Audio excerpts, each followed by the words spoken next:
Good morning, guys. I'm back again. Wake up.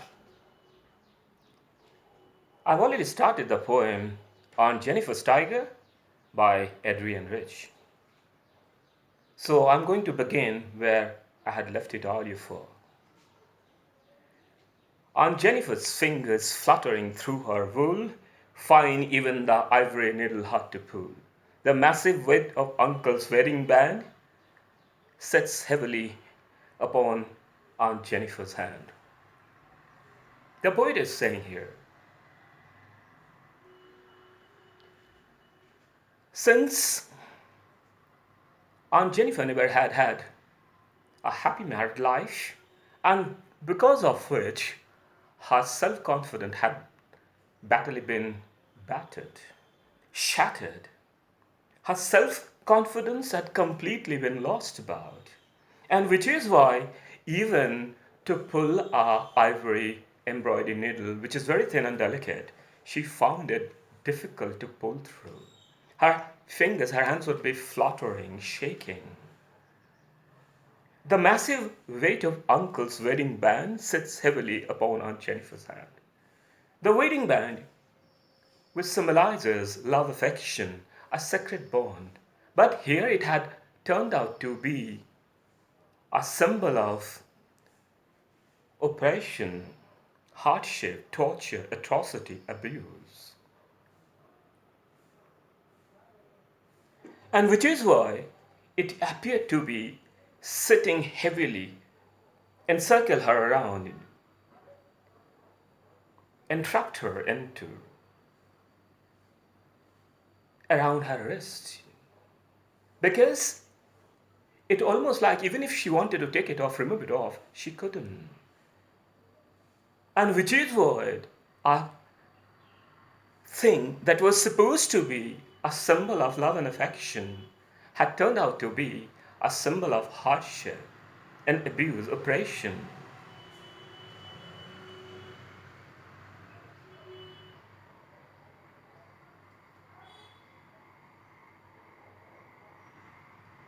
When Aunt Jennifer, when Aunt is dead, her terrified hands will, I beg your pardon, when Aunt is dead, her terrified hands will lie, still ringed with odors she had mastered by. The tigers in the panel that she made will go on prancing, proud and afraid. Even when Aunt Jennifer would be not around, she was gone for. She was so terrified, threatened by her husband, dominated, abused, tortured, and which is why she was so terrified. Her self belief, self confidence had completely been shattered, broken about, destroyed for. She felt oppressed, subjugated, and it appeared to be that she had been tied down, taken about in that marriage. Because most probably she never had that courage to walk out and walk on her husband. As I suggested you, could be maybe because of the societal reason, because it's considered to be a taboo for a woman if she dares to walk out and walk on, because it is her character that would always be questioned and doubted about rather than other way around for. When Aunt is dead, her terrified hands will lie. It still will be telling, narrating a story of her suffering. It almost will be revealing her suffering, her oppression, atrocity, abuse, meted out by her husband at her husband's hand. Still ringed with odors she was mastered by, ringed, encircled, encircled, seated tightly, heavily fitted with, almost entrapped about. Odors, suffering, hardship, atrocity that she had to face and met it by. She was mastered control, dominated. Her husband had been so dominated, and she had been so badly abused and battered for that it had badly affected her self confidence. It had completely been lost about her. The tigers in the panel that she made will go on prancing proud and unafraid. And even when she were gone, her hands would be narrating that, telling the story of her suffering, her oppression, abuse, and atrocity she had been meted out.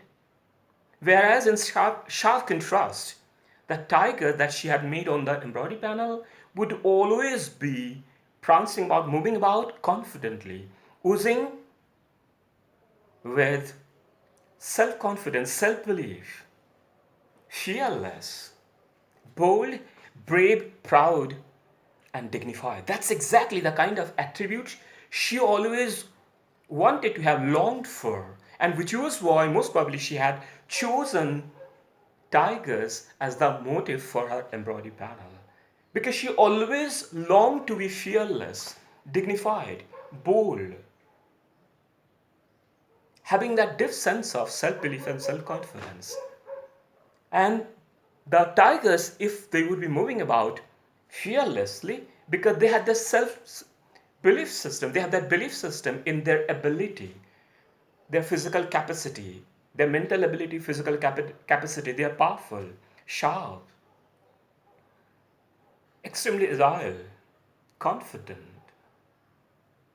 And which was why, even when Aunt Jennifer would be dead, even after she was gone for, the tigers would be still there on her embroidery panel, and they'd be telling a different story, a story of their self-belief, self-confidence.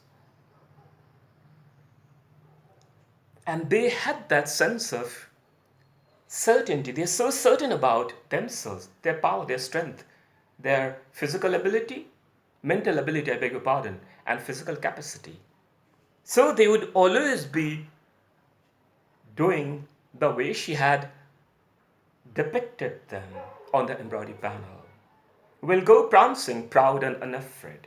Why on the earth they would have to be afraid of anything when they had had that self confidence, self belief in their own mental ability? They are so powerful, they're so dignified, fearless, fiercely fearless. So they would always be moving about fearlessly. In sharp contrast with Aunt Jennifer, she had to suffer, and badly, because of which her self confidence, self belief had been badly battered with. These tigers are almost like topaz, shining semi precious stones, glowing about, shining about in that jungle. That's where they belong, that's theirs. And which is why they would always be shown, they would always be telling about their self belief, self confidence. Even when they would be surrounded by a human being, they would least be bothered about the presence of human being around for, because they knew how powerful they could be, how strong they are. They had that belief system in their mental ability and physical capacity. And since Aunt Jennifer had always longed to have those attributes of the tiger, being dignified, respectful,